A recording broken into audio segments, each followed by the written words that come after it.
Hi friend, welcome to my YouTube channel Vibrant Academy. आज हम अपने ब्लड सर्कुलेटरी सिस्टम का ये मेरा दूसरा लेक्चर है। यदि हम सर्कुलेटरी सिस्टम को समझे तो डायग्राम से हम लोगों ने समझ लिया है और आशा और विश्वास है आप लोग भी समझ लिए होंगे।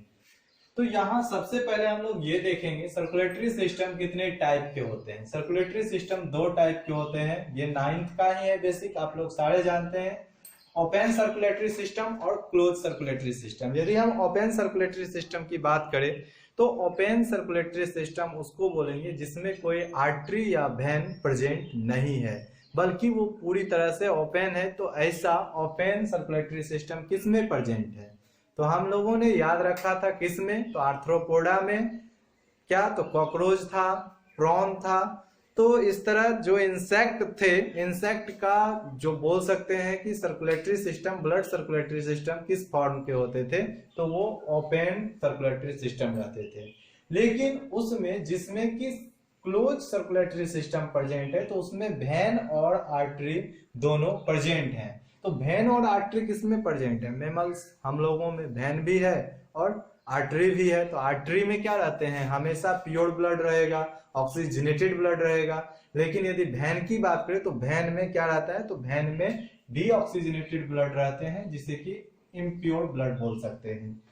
तो सिंपल एक पॉइंट और हमारा है। यदि इस पॉइंट को हम देखें तो हम इस तरह से समझ सकते हैं कि आप लोगों ने डॉक्टर साहब को देखा होगा कि वो हार्ट बीट को सुनते हैं जब वो आला लगाते हैं।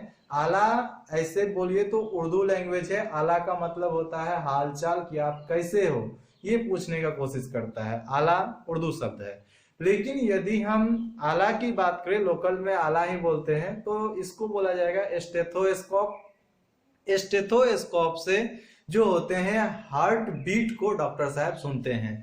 तो स्टेथोस्कोप में क्या होता है, जब हमारा हार्ट पूरी तरह से फिट है तो हमको आवाज सुनाई देता है लबडब लबडब। ये एक साउंड है जिसको कि आपको इससे कि पता चलेगा कि आपका हार्ट सही है या खराब है।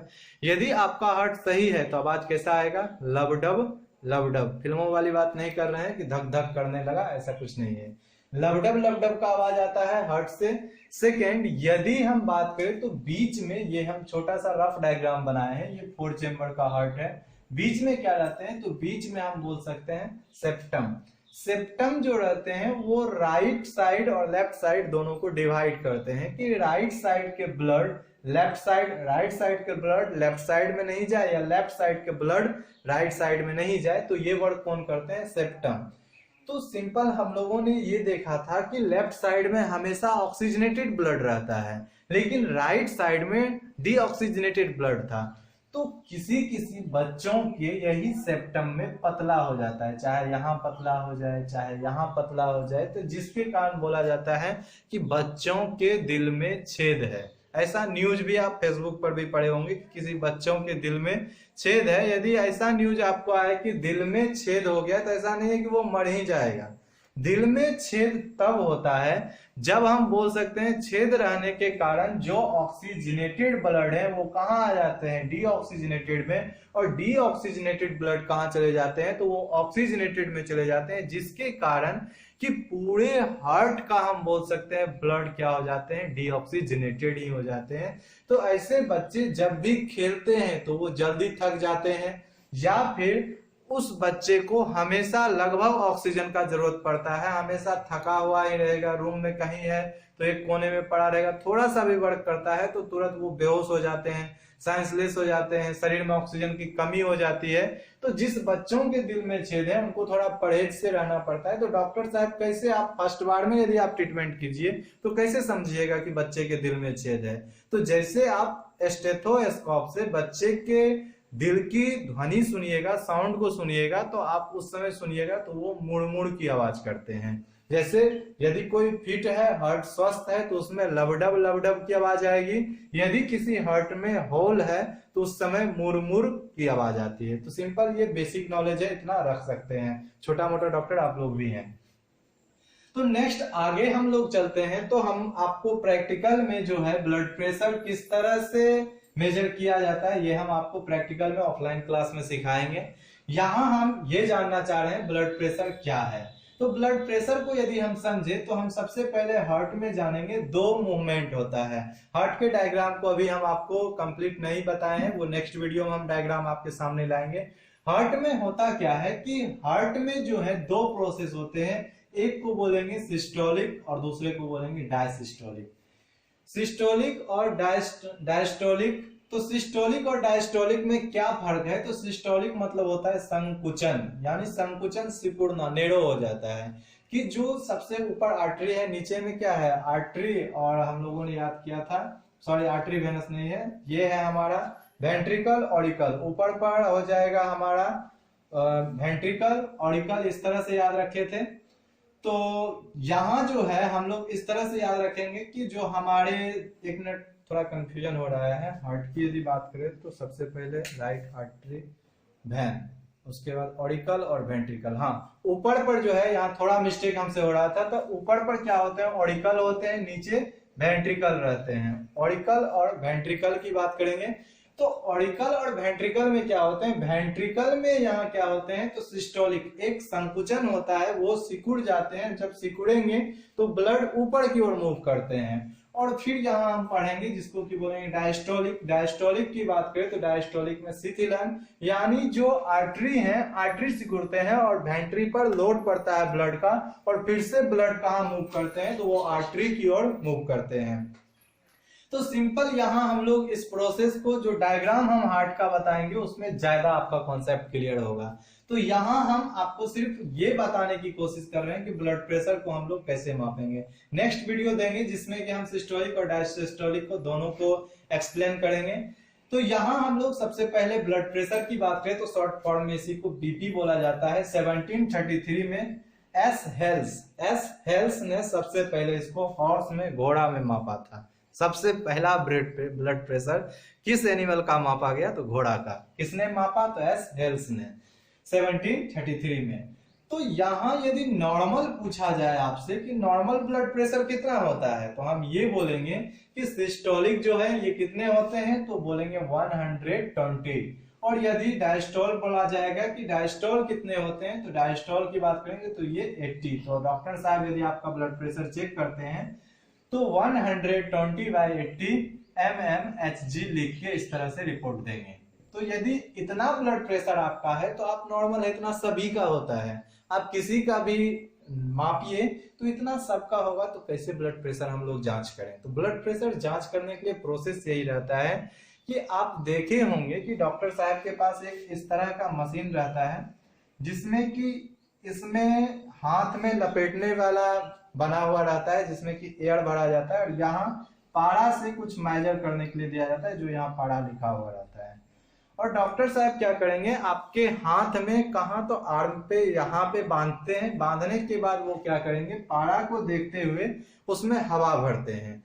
तो हवा जब भरेंगे तो ये पारा धीरे धीरे ऊपर होगा। तो सबसे फर्स्ट आपको क्या नापना है, तो आपको सिस्टोलिक नापना है। तो पारा को आप कहाँ ले जाइएगा, 120 125 के लगभग, या फिर हम बोल सकते हैं 118, इस तरह से याद रखेंगे। इतना ले जाएंगे, वहां ऊपर नीचे करना होता है कि आपको क्या करना है, तो वैन अपने हाथ में देखकर जब ये टाइट हो जाएगा तो आपको यहाँ वैन नजर आएगा। वैन के पास आपको स्टेथोस्कोप, जिसको कि आला बोलते हैं, वैन पर रखना है। और ब्लड प्रेशर में जब हम एयर को भरेंगे तो जब एयर पारा को ऊपर करेगा तो पारा को कहां तक लाना है, तो हमको मेन हमारा टारगेट क्या है, 120। तो 120 के आसपास लेके आएंगे हम। वहां थोड़ा यदि हमको होगा कि 120 के ऊपर गए, यदि हमको हार्ट बीट नहीं सुनाई दिया, वैन में हमको हार्ट बीट सुनाई देगा। यदि नहीं सुनाई दिया तो धीरे धीरे या तो हम हवा भरेंगे, ऊपर जाएंगे, या धीरे धीरे हम हवा को लूज करेंगे। और लूज करेंगे जिस पॉइंट पर हमको हार्ट बीट सुनाई देगा स्टेथोस्कोप में, आप वैन पे हमेशा जो है स्टेथोस्कोप को लगाए रखिएगा। और पारा को भी आपको देखना है कि किस पारे पर हमको लबडब या हार्ट बीट की आवाज सुनाई देती है। तो जैसे ये आवाज आपको एक्टिविटी सुनाई देगा, आप ऊपर वाले पॉइंट को नोट कर लीजिएगा कि ऊपर पे हमको सिस्टोलिक 120 पे सुनाई दिया है। फिर हम क्या करेंगे, तो हवा को लूज करके कहाँ लाएंगे, तो 80 के पास लाएंगे। 80, 81, 79 इस तरह हम करेंगे कि हवा को फिर धीरे धीरे लेस करेंगे। और वहां भी कोशिश करेंगे कि हमको हृदय की धड़कन जो है उसको सुनने की कोशिश करेंगे, जैसे लपडप की आवाज सुनाई दिया उस पॉइंट को भी हम नोट कर लेंगे। तो मेन आपका यूज कौन कर रहा है, स्टेथोस्कोप की जिस पॉइंट पर आपको हार्ट बीट सुनाई देता है उस पॉइंट को मेजर हम करते हैं। ये पारा नोट करने को देता है कि जो आपने प्रेशर डाले हुए हैं वैन पे वो कितना प्रेशर आपका है, ये पारा बताता है, जिसे कि mmHg लिखते हैं। तो Hg सिंबल हम लोग पारा का यूज करते हैं, जिसे कि मरकरी बोला जाता है। तो मरकरी का सिंबल है और ये सिंबल आपको मेजर करेगा कि ब्लड प्रेशर आपका कितना है। ऊपर वाले में जितना पर आपको हार्ट बीट सुनाई दे उस पॉइंट को नोट कीजिएगा, नीचे में 80 के पास जितना पर आपको हार्ट बीट सुनाई दे उस पॉइंट को नोट कीजिएगा। तो टेंशन नहीं लेना है, ये छोटा सा इंफॉर्मेशन है, हम आपको ऑफलाइन क्लास में प्रैक्टिकल भी करवाएंगे, टेंशन नहीं लेना है। बीपी मापना बहुत आसान है, तो सिर्फ आपको स्टेथोस्कोप का थोड़ा जानकारी रखना है कि कहाँ पे लगाना है। वैन आप देख के लगाइएगा और आप आराम से मेजर कर सकते हैं। तो इसमें दो केस बनते हैं, यदि नॉर्मल है तो एकदम सही है, लेकिन बहुत सारे स्टूडेंट हैं हमसे हमेशा सवाल पूछते हैं कि सर जो ब्लड प्रेशर होता है हाई ब्लड प्रेशर अच्छा होता है या लो ब्लड प्रेशर अच्छा होता है। तो हम आपको यही बताएंगे कि हाई ब्लड प्रेशर बहुत अच्छा होता है। सिंपल सा, यदि किसी के पिताजी को हाई ब्लड प्रेशर है, मम्मी को हाई ब्लड प्रेशर है, जनरली लेडीज में लो ब्लड प्रेशर ही रहता है, हाई ब्लड प्रेशर कम देखने को मिलता है। लेकिन यदि है तो कोई बात नहीं, थोड़ा डांट सुनना पड़ता है, लेकिन हाई ब्लड प्रेशर इसीलिए अच्छा है क्योंकि डॉक्टर साहब में क्षमता है कि हाई ब्लड प्रेशर को वो तुरंत लो कर सकते हैं। लेकिन यदि ब्लड प्रेशर आपका लो हो गया है तो कोई डॉक्टर साहब रहे या डॉक्टर साहब के पिताजी रहे जिसको कि बोल सकते हैं, तो वो भी ब्लड प्रेशर को नहीं बढ़ा सकते हैं। ऐसे रीजन में होता क्या है कि आपके शरीर में ऐसे भी पेशेंट को हम देखें जिसको कि 6-6 बोतल सलाइन लगा हुआ है, तब पर भी एक तो उस समय में वैन शरीर में मिलता नहीं है, पूरी तरह से हार्ट बीट कम हो जाता है, ब्लड सर्कुलेटरी सिस्टम पूरी तरह से लो हो जाता है, वैन नहीं मिलेगा। यदि मिल भी गया है तो एक साथ 6-6 बोतल वाटर एकदम फुल स्पीड में चढ़ाया जाता है, तब पर भी जो है ब्लड प्रेशर हाई नहीं हो पाता है। तो लो थोड़ा डेंजर है, लेकिन हाई सही है, हाई में बचने का चांस होता है, लो में भगवान भरोसे रहता है।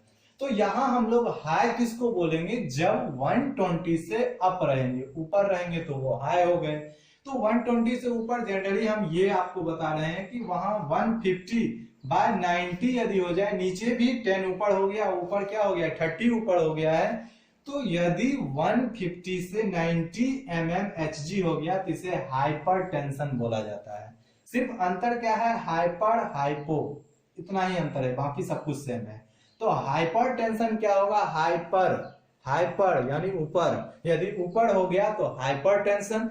हाइपरटेंशन में क्या होता है, तो हाइपरटेंशन में ब्लड सर्कुलेटरी सिस्टम पूरी तरह से फास्ट हो जाता है और उस समय हार्ट बीट भी बढ़ जाते हैं। और हम लोगों ने पढ़ा है कि ब्रेन में नर्वस सिस्टम हमारा है और नर्वस सिस्टम में बहुत पतले पतले वेन रहते हैं, नर्व रहते हैं, और जब ब्लड सर्कुलेटरी सिस्टम फास्ट होते हैं तो उस समय डर यही रहता है कि कहीं ब्रेन का एक भी नस फट जाए, तो उसी में ब्रेन हेमरेज होने का डर रहता है कि ब्रेन हेमरेज हो जाएगा। ब्रेन हेमरेज की बात करें तो जनरली 3 चांस ब्रेन हेमरेज का बोला जाता है कि 3 चांस बचने का चांस रहता है, उसके बाद चांस नहीं रहता है। तो ब्रेन हेमरेज होने का डर रहता है। हाइपरटेंशन से और भी नुकसान हो सकते हैं कि हाइपरटेंशन से ब्रेन हेमरेज हो गए, यदि ब्रेन का बत्ती गया, यदि लुल हो गया बैटरी, तब तो फिर मेमोरी आपका चला गया, मेमोरी जाने का चांस रहता है, आप अपनी पहचान खो सकते हैं, आप जो भी स्टोरेज किए हुए हैं सारा आपका खत्म हो जाएगा। सिंपल एक नॉर्मल सुस्त इंसान एक एज पर लाश की बात कुछ नहीं कर पाइएगा, आप शरीर सिर्फ आपका रखा रहेगा, ऐसा हो जाता है। तो ये भी क्यों होता है, हाइपरटेंशन क्यों होता है, तो इसका रीजन बहुत सारा है। पहला रीजन ये है, हम बहुत ज्यादा खाते हैं। खाना जान बचाने के लिए खाइए, ये नहीं ऐसा नहीं हो जाए खाना ही आपका दुश्मन हो जाए। तो एक संतुलित आहार लेना है कि लिमिट में हमको फूड खाना है, 2-3 टाइम करके खाइए, एक टाइम ही कस के नहीं खाया जाता है, 2-3 टाइम हल्का हल्का फूड लीजिए, आप सब दिन फिट रहिएगा। नेक्स्ट दूसरा, हम टेंशन नहीं लेंगे। टेंशन लेने के कारण होता है क्या, यदि हम किसी मैटर पर बराबर सोचते रहते हैं कि क्या होगा, इसके कारण भी क्या होते हैं, ये हाइपरटेंशन डिजीज होते हैं कि एक टेंशन पाल रखे हैं हम कि कोई मेरा दुश्मन है, उसको सल्टाना है, तो उस कंडीशन में हाइपरटेंशन आपको हो सकता है। तो सल्टाना नहीं है, दुश्मन से भी हम लोग प्यार करेंगे। नेक्स्ट आते हैं हम लोग, तो यहाँ हम लोग जानेंगे 100/50। 100/50 कंपेरिजन कीजिए 120/80 से, क्या है, लो है। लो है तो इसको क्या बोलेंगे, हाइपोटेंशन। हाइपोटेंशन क्या है, टेंशन ही है, सोए रहिए। शरीर में पूरी तरह से साइंसलेस हो जाता है आदमी, जिसको भी हाइपोटेंशन होता है। हाइपोटेंशन में ब्लड सर्कुलेटरी सिस्टम काम करना बंद किया, लेस हुआ, आदमी साइंसलेस हो गया, नर्वस हो जाता है, पूरी तरह से गिर जाता है बेड पे। अब उसको उठाइए जो उठाने वाले हैं। तो हाइपरटेंशन रिक्सी है, लेकिन इसमें बचने का चांस रहता है कि आपको यदि सही समय पर सही डॉक्टर मिल जाए तो आप बच जाइएगा, लेकिन हाइपोटेंशन थोड़ा जानलेवा साबित होते हैं।